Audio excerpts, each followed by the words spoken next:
स्वागत है आप सभी का। देखिए, आप लोगों को मैंने 4 क्वेश्चंस दिए थे, 4 प्रश्न दिए थे। बहुत आसान क्वेश्चंस थे और इसमें से मैंने 2 सॉल्व किए थे खुद ही और 2 आपको एज अ होमवर्क दिए थे। जरा उन्हें ध्यान से देखिएगा।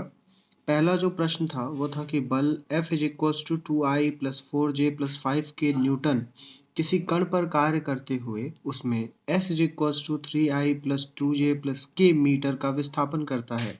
ठीक है, एक बल है जो इतने मीटर का विस्थापन करता है। तो कह रहा है किए गए कार्य की गणना कीजिए। F दिया हुआ है, S दिया हुआ है, किया गया कार्य क्या होता है, F डॉट S होता है। हमने सिंपली से निकाल दिया है। जिसे F डॉट S नहीं समझ में आ रहा है उनके लिए स्पेशली देखिए, F दिया हुआ है कितना, F दिया हुआ है 2I plus 4J plus 5K और S दिया हुआ है 3I plus 2J plus K। ठीक है, तो किया गया कार्य क्या होता है, F डॉट S होता है। आप क्या करेंगे, यहाँ लिखेंगे 2I plus 4J plus 5K dot 3I plus 2J plus K। Dot product में क्या करेंगे, I का I के साथ, J का J के साथ और K का K के साथ डॉट प्रोडक्ट होता है।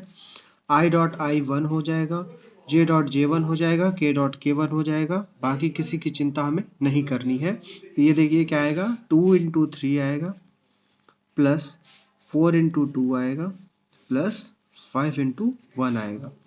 ये 6 8 प्लस 5 19 जूल। ठीक है, तो इस तरीके से आप डॉट प्रोडक्ट करेंगे। जिन्हें डॉट प्रोडक्ट नहीं समझ में आया था उनके लिए मैंने फिर से किया है। ठीक, एक क्वेश्चन था जो स्प्रिंग का था।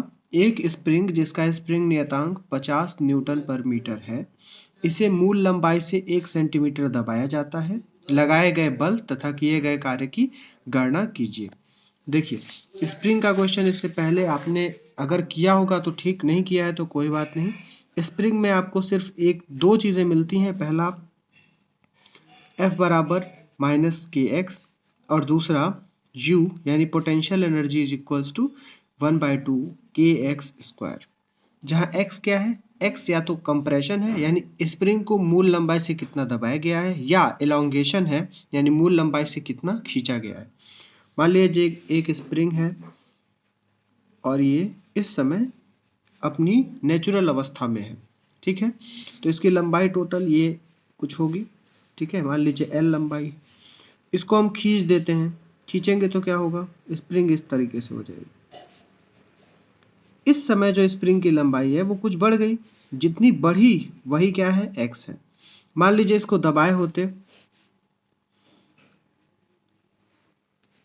ठीक है, तो दबाए तो भी लंबाई कुछ घट गई। ये मूल लंबाई से कितना घटी, जितना घटी उसी को हम x कहते हैं, यानी कि कंप्रेशन या एलोंगेशन जो होगा वही x की जगह आएगा। ठीक है, तो अभी क्या बोल रहा है कि एक स्प्रिंग है जिसका स्प्रिंग नियतांक 50 न्यूटन पर मीटर है, यानी k कितना दिया है, k दिया है 50 न्यूटन पर मीटर। और इसे क्या कहा गया है, कह रहा है कि मूल लंबाई से 1 सेंटीमीटर दबाया जाता है, यानी x कितना है, x बराबर 1 सेंटीमीटर है, जिसको आप लिख सकते हैं 1/100 मीटर। ठीक है, कह रहा है कि लगाए गए बल तथा किए गए कार्य की गणना कीजिए।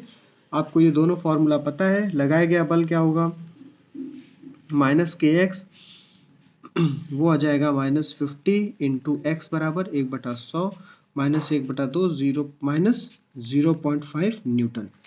यहाँ निगेटिव साइन क्या बताता है, यहाँ निगेटिव साइन बताता है कि आपको जो बल लगाना पड़ेगा उस वो विरोध में लगाना पड़ेगा, यानी आप द्वारा जो बल लगाया जाएगा वो एक विरोधी बल होगा। ठीक है, सपोर्टिव फोर्स नहीं होगा। आप देखिए, स्प्रिंग को चाहे आप खींचें या स्प्रिंग को दबाएं, आपको स्प्रिंग के विरोध में एक काम करना पड़ेगा, इसीलिए यहाँ चिन्ह जो है वो नेगेटिव का आता है। ठीक, और इसी तरह से पोटेंशियल एनर्जी निकल जाएगा हाफ के एक्स स्क्वायर। ये देखिए 1/2, के की वैल्यू 50 और एक्स स्क्वायर यानी 1/100 इंटू 1/100। ठीक है, तो 50/100 तो वैसे भी 0.5 आ रहा है। ठीक, यानी 1/2 आ रहा है, तो आ जाएगा 1/4 इंटू 1/100, ठीक। 1/4 की वैल्यू 0.25 और 1/100 10⁻², या 2.5 इंटू 10⁻³ जूल, ठीक। तो ये इसके किए गए कार्य, ये इसका पोटेंशियल एनर्जी हो गया, ठीक। और आपने ये जाना है कि जो किया गया कार्य, यहाँ पूछा क्या है, यहाँ बोला है किए गए कार्य की गणना कीजिए, ठीक है ना, किए गए कार्य की गणना कीजिए। आप जानते हैं कि अगर किसी ऐसे बल के अंतर्गत आप काम करते हैं जो कि संरक्षी नेचर का है, तो जो किया गया कार्य है वो स्थितिज ऊर्जा के रूप में संरक्षित हो जाता है, और W is equals to minus U या U is equals to minus W उसके बीच का रिलेशन होता है। तो आपने पोटेंशियल एनर्जी निकाल दिया है, तो W क्या हो जाएगा, माइनस ऑफ 2.5 इंटू 10⁻³ जूल, ठीक है। तो इस तरीके से आप जो है इन दोनों क्वेश्चंस को कर रहे हैं। अब अगला जो क्वेश्चन है इसको जरा गौर से देखिए। कह रहा है कि एक नियत बल जिसका परिमाण जो है वो 3 न्यूटन है, 1.5 किलोग्राम द्रव्यमान के एक पिंड को 9 मीटर विस्थापित करता है, और आपको कुछ चीजें ज्ञात करनी है, ठीक है। तो देखिए, सबसे पहले आपको दिया है कि एक नियत बल है, आपके पास एक नियत बल है F is equals to 3 newton, और जो पिंड का द्रव्यमान है m बराबर 1.5 किलोग्राम है, और पिंड में वो 9 मीटर का विस्थापन करता है। मान लीजिए एक पिंड है, मान लीजिए ऐसे है, इसका द्रव्यमान 1.5 किलोग्राम है, 3 न्यूटन का बल लगाकर इसको 9 मीटर विस्थापित किया जाता है, ठीक है। बस इतनी ही कहानी है।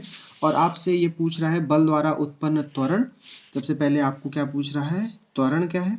दूसरा क्या पूछ रहा है, पिंड को विस्थापित करने में लगा समय, तो समय पूछ रहा है। बल द्वारा कृत कार्य और औसत शक्ति, यानी कि कृत कार्य W पूछ रहा है और औसत शक्ति P पूछ रहा है, ठीक है। ये 4 चीजें पूछ रहा है। आइए हम लोग इसको सॉल्व करते हैं। देखिए, फोर्स 3 न्यूटन है, मास 1.5 किलोग्राम है। सबसे पहले त्वरण निकालते हैं।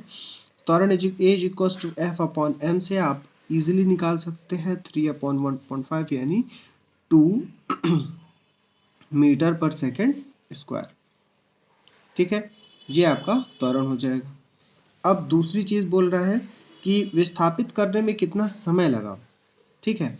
जरा आप ध्यान से देखिए, पहले आप U इज इक्वल्स टू 0 ले लिए। मान लीजिए आप एक नियत त्वरण दे रहे हैं, तो आप विस्थापित कर रहे हैं 9 मीटर, तो एक फॉर्मूला आप लगा सकते हैं, v² इज इक्वल्स टू नहीं, S इज इक्वल्स टू, यहाँ से लीजिए, S is equals to ut plus half AT², ठीक। तो प्रारंभिक वेग आप 0 ले लीजिए, इसके बाद ये टर्म 0 हो जाएगा, ठीक। तो यहाँ से S क्या आ जाएगा, देखिए S is equals to 9 metre is equals to, ये प्रारंभिक वेग 0 है, इंटू T प्लस 1/2, A की वैल्यू आपने 2 निकाली है, और T² है ये, ठीक है।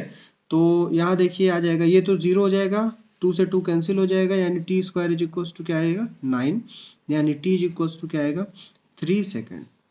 यानी कि आपको टोटल 9 मीटर विस्थापित करने में 3 सेकेंड का समय लगा, ठीक है। अब तीसरी चीज देखिए, तीसरी चीज बोल रहा है किया गया कार्य क्या होगा। तो किया गया कार्य W is equals to Fs, F.S कर सकते हैं, पर बोल रहा है कि एक नियत त्वरण लगाया गया है और दिशाओं के बारे में कुछ नहीं कहा गया है, तो हम मानेंगे कि ये जो बल है, ये बल विस्थापन की दिशा में ही लगा हुआ है। इसलिए आप डायरेक्ट F.S को क्या लिख सकते हैं, Fs लिख सकते हैं। कॉस थीटा यहाँ पर 0 हो जाएगा, और कॉस थीटा जो है वो 1 हो जाएगा, थीटा इज इक्वल्स टू 0 होने की वजह से, ठीक। तो आप डायरेक्ट Fs करें, यानी F का और S का गुणा करते हैं, 27 जूल आपका टोटल काम आ जाएगा, ठीक है। अगली चीज जो आपकी है वो है औसत शक्ति। तो औसत शक्ति P इक्वल्स टू क्या होती है, वो W/T, किया गया कार्य अपॉन समय।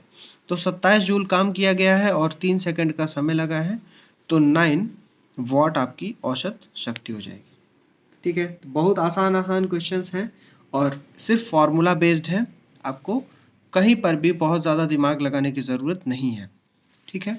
नेक्स्ट जो है, गौर से देखिएगा, कह रहा है कार्य की गणना कीजिए एक ये आपका बल है और यहाँ पर विस्थापन है, मीटर में दिया हुआ है विस्थापन, और ग्राफ जो आपका है ये इस तरीके का है, ये ग्राफ है।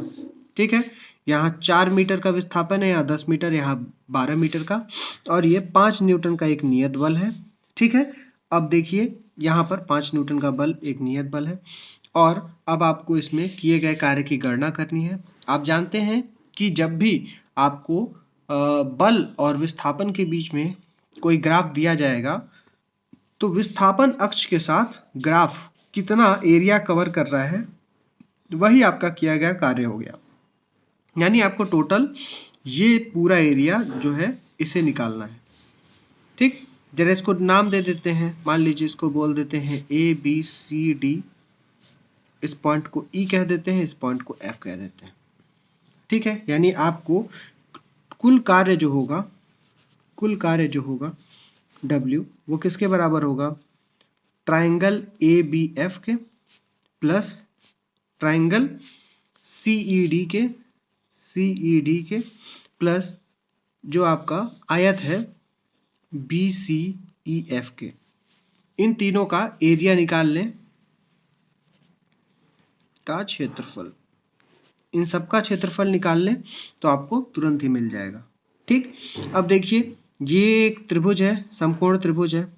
ठीक, इसका क्षेत्रफल आपको निकालना है, बहुत आसान है। देखिए आपको अगर नहीं याद है तो भी आप देखिए एक आयत बन रहा है, इस आयत का आधा क्षेत्रफल, आयत का क्षेत्रफल होगा, ये लंबाई कितनी है 5 और ये कितनी है 4, तो 5 × 4 20 और उसका आधा 10। दूसरा वही करते हैं हम, त्रिभुज का क्षेत्रफल, त्रिभुज ABF का क्षेत्रफल क्या हो जाएगा, त्रिभुज ABF का क्षेत्रफल क्या हो जाएगा, 1/2 आधार गुणे ऊंचाई, आधार गुणे ऊंचाई। वही काम करते हैं, तो ये आ जाएगा 1/2 5 × 4, यानी ये 10 जूल आ जाएगा।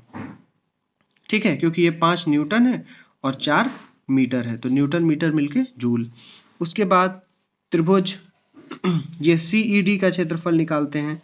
CED का क्षेत्रफल क्या हो जाएगा, जरा गौर से देखिएगा, त्रिभुज CED का क्षेत्रफल हो जाएगा 1/2 आधार गुणे ऊंचाई, आधार इसमें 10 से 12 यानी 2 मीटर, और ऊंचाई इसकी भी 5 न्यूटन है। ठीक है ना, तो ये भी आ जाएगा आपका 5 जूल बीच। फिर उसके बाद आपका जो ये चतुर्भुज है या आयत है उसका क्षेत्रफल, चतुर्भुज BCEF का क्षेत्रफल, ये आ जाएगा आपका लंबाई गुणे चौड़ाई, यानी कि ये लंबाई है 5 और चौड़ाई कितनी होगी 4 से 10 यानी 6, तो टोटल 30 जूल। तो कुल कार्य जो होगा वो कितना होगा, ये होगा 10 joule plus 5 joule plus 30 joule, यानी टोटल 45 जूल। ठीक है, तो इस तरह से आप किया गया कार्य की गणना कर सकते हैं। ठीक, तो आशा है आपको सब कुछ समझ में आ गया होगा। अगर फिर भी कहीं डाउट है तो आप तुरंत हमको मैसेज कर लीजिए या कॉल पर पूछ लीजिए, आपको तुरंत बता दिया जाएगा। इसके बाद से हम आपको नोट्स भेजेंगे, उसकी पढ़ाई हम लोग की जाएगी, जो कि दृढ़ पिंड के बाद की स्टडी होगी कुछ न्यूमेरिकल्स के साथ। तब तक के लिए पढ़ाई करते रहिए, अपने स्वास्थ्य का ख्याल रखिए। धन्यवाद।